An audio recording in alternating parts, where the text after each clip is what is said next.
ইংরেজি বাক্য ব্যবহার করতে যেয়ে আমরা প্রায় ধাঁধায় পড়ে যাই, বিশেষ করে ভার্বের ব্যবহারের ক্ষেত্রে। এজন্য আজকের এপিসোডের নামকরণ করেছি আমরা the mystery of the second verb, অর্থাৎ সেকেন্ড ভার্ব ব্যবহার করতে যেয়ে আমরা যে ধাঁধায় পড়ে যাই সেগুলি আজকে সমাধান করব। এখানে স্পষ্টভাবে বলা আছে একই বাক্যে যখন দুইটি ভার্ব থাকে তখন দ্বিতীয় ভার্বটি কেন আলাদা হয়। এক এক জায়গায় এক এক রকম হয়। আমরা সেরকম কিছু এক্সাম্পল কিন্তু নিচে দেখতে পাচ্ছি।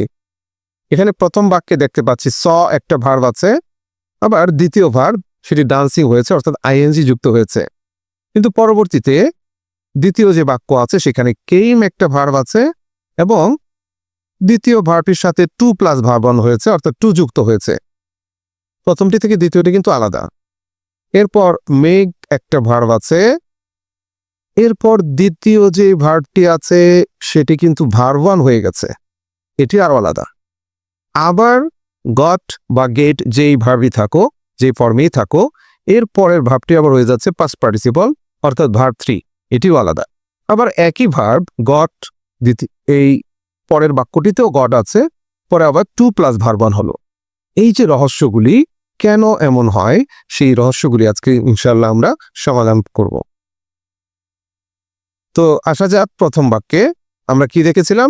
হি স দ্য বেবি ডান্সিং, অর্থাৎ এখানে স একটি ভার্ব আছে, আবার দ্বিতীয় ভার্ব ডান্স সেটির সাথে আইএনজি যুক্ত হয়েছে। কেন হলো? যদি কোনো কারণ ছাড়াই, এখানে বলা আছে উদ্দেশ্য বা কারণ ছাড়া স্বাভাবিকভাবে হলে, অর্থাৎ এখানে যে হি ব্যক্তি আছে সে একটি শিশুকে নাচতে দেখেছে স্বাভাবিকভাবে, কোনো উদ্দেশ্য ছিল না, অর্থাৎ শিশুটি যে নাচবে সেই নাচ দেখার উদ্দেশ্য তার ছিল না, এই জন্য আইএনজি হয়েছে। এটি আরেকটু ক্লিয়ার হবে যদি আমরা দ্বিতীয় বাক্যের দিকে যাই। এখানে দেখতে পাচ্ছি he came here to dance with the baby, অর্থাৎ এখানে একটা উদ্দেশ্য বোঝাচ্ছে। কি উদ্দেশ্য? যে সে এখানে এসেছেই ওই বেবির সাথে নাচ করার জন্য। তাহলে দুইটি বাক্যের পার্থক্য কি দেখতে পাচ্ছি? প্রথম বাক্য দেখতে পাচ্ছি স্বাভাবিকভাবেই হয়েছে, অর্থাৎ কোনো উদ্দেশ্য ছাড়া হয়েছে, এজন্য আইএনজি যুক্ত হলো। এবং দ্বিতীয় যে বাক্যটি আছে সেখানে কেম ভার্বের পর যে ডান্স বাক্যটি আছে সেটি কিন্তু একটা উদ্দেশ্য এসেছে, অর্থাৎ সে এখানে যে এসেছে সেটা একটা উদ্দেশ্য আছে, সেটা কি? নৃত্য করা, এই জন্য টু যুক্ত হয়েছে, অর্থাৎ টু প্লাস ভার্ব ওয়ান হয়েছে। আশা করি এই দুইটি রহস্য আমরা ভেদ করতে পেরেছি। এবার পরের অংশে চলে যাই। এখানে দেখতে পাচ্ছি মেক্স একটি ভার্ব আছে। এটি কিন্তু বিরাট যন্ত্রণার একটি বিষয় যে মেক ভার্বের পর ভার্ব ওয়ান কেন হলো। আমরা ইতোমধ্যে জেনেছি যে টু প্লাস ভার্ব ওয়ান হয় অথবা ভার্বের সাথে আইএনজি হয়, কিন্তু এখানে দেখতে পাচ্ছি আবার ভার্ব ওয়ান হয়ে গেল। সেটি কেন? এখানে যে কথাটি লেখা আছে সেটি দিকে খেয়াল করি। মেক যখন পজিটিভ ভার্ব হিসেবে কাজ করে, এখন নিশ্চয়ই আমার মনে প্রশ্ন আসবে যে পজিটিভ ভার্ব কি? এখানে বলা আছে কর্তা নিজে কাজ না করে অন্যকে দিয়ে করায় বা বাধ্য করে, অর্থাৎ এখানে একটু খেয়াল করি, এই যে ডু এর কাজটা কে করেছে? মি। এই ডু এর কাজটা কিন্তু মি করেছে, কিন্তু কাজটা করার জন্য সহযোগিতা করলো কে? মানে he makes me do the work, অর্থাৎ সে এই কাজটি আমাকে দিয়ে করিয়ে নিয়েছে। এই যে সে কাজটি আমাকে দিয়ে করিয়ে নিয়েছে এরকম, অর্থাৎ কর্তা যখন অন্যকে দিয়ে কোনো কাজ করিয়ে নেয়, অর্থাৎ এখানে হি আমাকে দিয়ে কাজটি করিয়ে নিচ্ছে, এই জাতীয় যে ভার্বগুলি আছে সেটি কিন্তু পজিটিভ ভার্ব। এবং পজিটিভ ভার্বে কখনো টু বসে না বা ভার্বের সাথে আইএনজি হয় না। এটি মনে রাখার একদমই সহজ একটি উপায় আছে।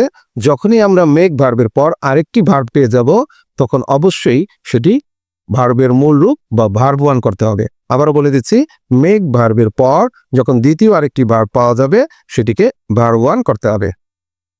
আশা করি এই পর্যন্ত আমাদের ক্লিয়ার হয়ে গেছে। এবার পরের বাক্যগুলিতে যাচ্ছি।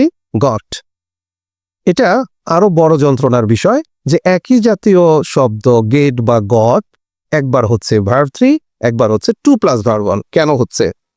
এখানে স্পষ্টভাবেই বলা আছে বা সহজেই আমরা সেটা বুঝতে পারবো যে গেট বা গটের পর যদি কোনো কাজ বা বস্তু থাকে, আমরা এই বাক্যে দেখতে পাচ্ছি হি গট দ্য ওয়ার্ক, এটা কাজ দেখতে পাচ্ছি। এই জাতীয় যদি থাকে সেটি প্যাসিভের মতো কাজ করে এবং সেটি ভার্ব থ্রি হয়। এটিও দ্বিতীয় বাক্য থেকে আরেকটু ক্লিয়ার হবে। গেট বা গট পেলেই আমরা হুট করে ভার্ব থ্রি করে ফেলবো না, একটু চিন্তা করতে হবে যে সেটি কোন অবস্থায় আছে। এখানে আমরা অবস্থানটা খেয়াল করি, গটের পর মি অর্থাৎ ব্যক্তি উপস্থিত আছে। উপরেরটার মধ্যে কি গটের পর কাজ বা বস্তু এই জাতীয় কিছু উপস্থিত আছে। যদি গটের পর ব্যক্তি উপস্থিত থাকে তখন টু প্লাস ভার্ব ওয়ান হয়। এটি কিন্তু প্রচন্ড ভুল করে শিক্ষার্থীরা, যে গট দেখেই ভার্ব থ্রি বসিয়ে ফেলে। সেটি কখনোই করা যাবে না। যদি গট বা গেট এই জাতীয় শব্দগুলি পাই, এই বিষয়টি মাথায় রাখতে হবে। কোন বিষয়টি? যে গেটের পর যদি কাজ বা বস্তু থাকে তখন সেটি হবে ভার্ব থ্রি, অর্থাৎ পরের ভার্বটি হবে ভার্ব থ্রি। আর গেট বা গটের পর যদি ব্যক্তি চলে আসে তখন টু প্লাস ভার্ব ওয়ান হবে এবং এটি কাজ করবে একটা অ্যাক্টিভ ভয়েসের মতো। আশা করি আমাদের যেই রহস্যগুলি ছিল দ্বিতীয় ভার্ব ব্যবহার করার ক্ষেত্রে, সেই সমস্যাগুলি এখন শিক্ষার্থীদের আর থাকবে না।